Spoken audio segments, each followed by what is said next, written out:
Imos facer o exercicio 4, construir un cubo. Para iso abrimos o Inkscape, un documento novo, e imos ver unha nova funcionalidade deste programa. Vamos a aumentar primeiro o zoom e agora vamos a ver reixa. Como vedes, se nos acaba de facer un papel cuadriculado que ademais ten certas propiedades. Como os que veñen por defecto non me interesan, vámonos cambiar. Ficheiro, propiedades do documento, pestana, reixa, guías, e imos cambiar a separación destas liñas da reixa. E vámonos poñer en 10 píxeles na X e 10 píxeles no Y. Tamén vamos a axustar, vedes que aquí o menú todavía non está traducido, pero vámonos a asegurar de configuralo desta maneira. Snap to Object Nodes, axustar sempre.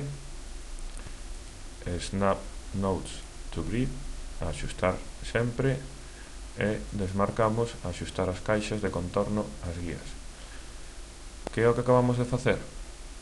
Neste momento, vámoslo comprobar agora, se eu me achego a separación das liñas é un pouco maior da que viña por defecto, ainda que iso non se aprece tan ben, pero sobre todo imos ver como con esas opcións que lle marcamos non nos deixa facer cuadrados nin figuras que non ocupen un número exacto de cuadrículas, co cual gañamos en precisión.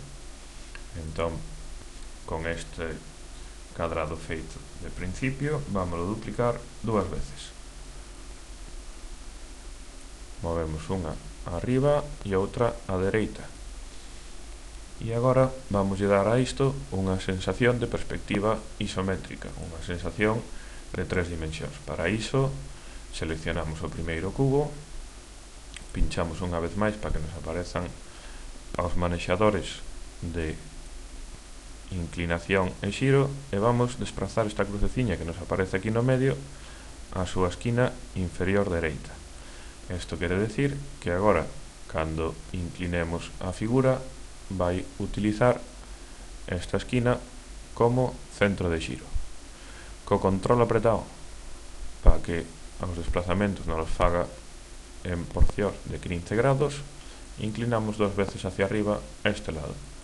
Seleccionamos o outro, repetimos os pasos pero cambiando a esquina e inclinamos co control apretado 2 veces hacia arriba.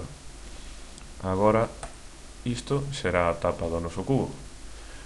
Si facemos o que sería repetir os pasos anteriores con este, é dicir, inclinalo 2 veces e tamén teríamos que xiralo 2 veces, vemos como se nos queda corta neste lado.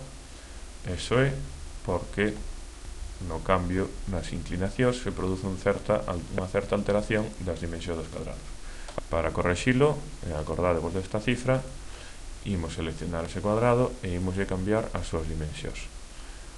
Obxecto, transformar, e vamoslle dicir, pinchando nesta pestana, que queremos escalalo ao ancho nun 15,5%. Acordadevos desa cifra que vos pode valer para construir despois as vosas propias figuras.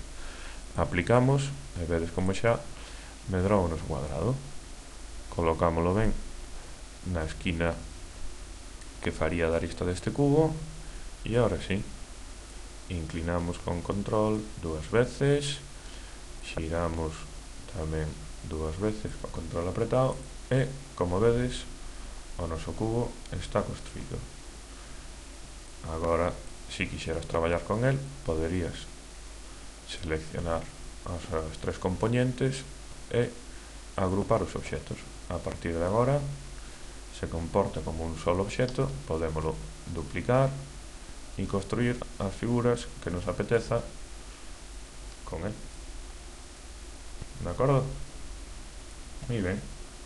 Agora toca a ti.